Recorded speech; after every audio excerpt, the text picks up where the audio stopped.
After watching the tape, several impressions after the game hold true. I thought offensively we had a lack of execution.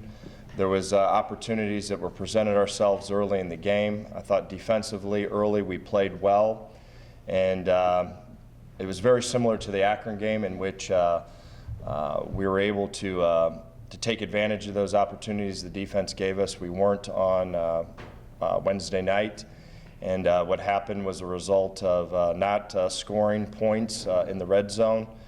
And then it was just exactly what I said after the game. As soon as we lost that momentum, which we could have gained instantaneously, we fell apart at the seams. We had 7 explosion plays against us on defense that were a lot of eye violations, just overall discipline mistakes that we would love to get back.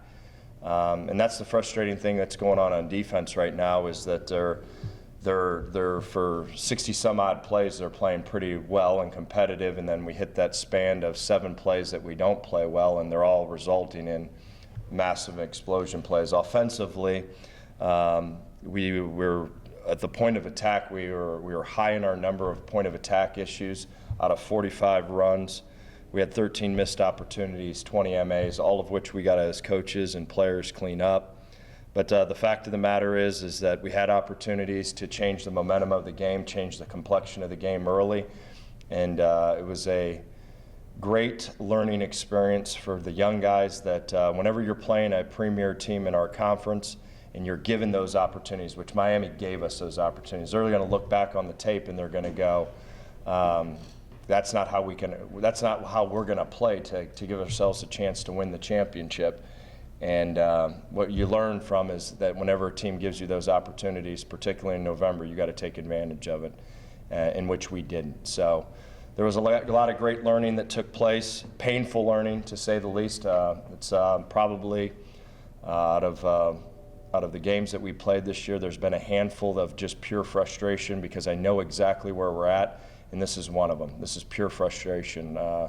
Did not take advantage of our opportunities, all of which there was opportunities that were beyond presented that we could have made too. That's the frustration part. So, but no one's going to feel sorry for us. We got to bounce back.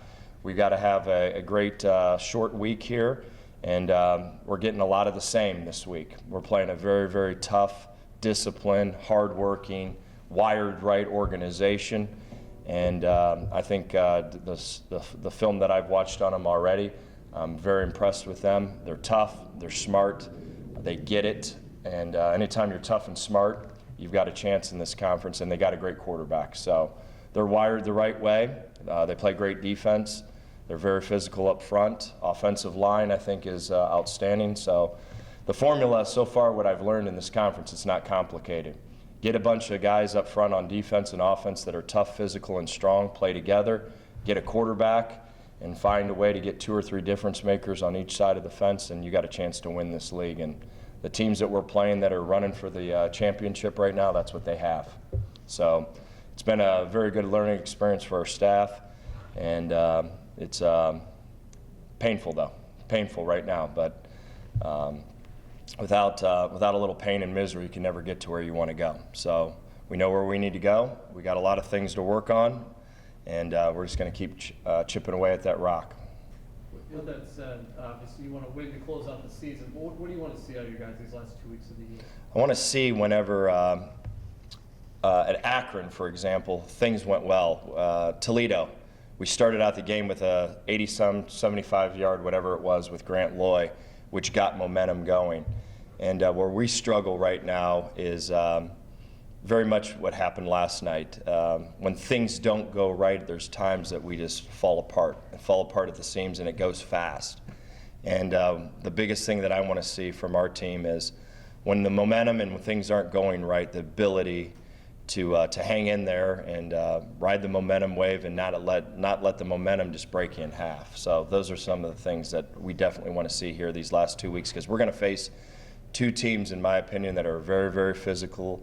They're wired right. They've been in the conference for some time now. I think this is Coach Solich's ninth year, I believe. And they're wired right. They're exactly what a program's supposed to be. So it's being able to handle the adverse waters, to say the least. Do you have any sort of relationship with Frank? I met him whenever we played them, I believe, when I was at Michigan, but I do not have a personal relationship with him, no. Do you have any, I don't know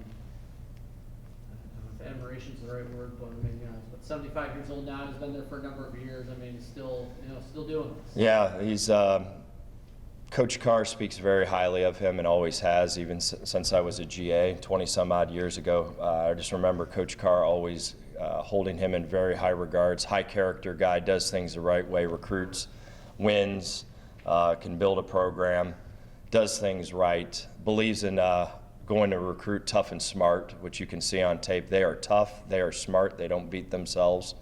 So yes, to be able to watch him and watch how he's done things over the years, there's no question about it. He's an inspiration, and he's a guy that does things the right way and always has done things the right way. So there's no surprise in his success.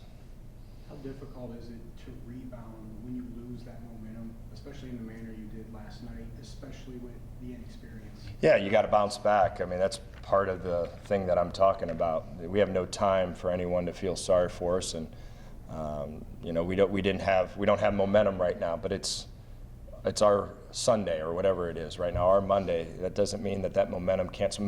In football games, momentum swings are gonna happen. They're gonna happen all the time. I can't wait to the day where we're super, super good and we're playing a team and it's back and forth. The momentum waves are up and down, and when you're mentally strong and mentally tough, you got to be able to handle the momentum whenever it's against you. Those are what the great teams do. It happens in every single football. You do not have, when you're playing a big-time game against a big-time opponent, the momentum swings are roller coaster rides.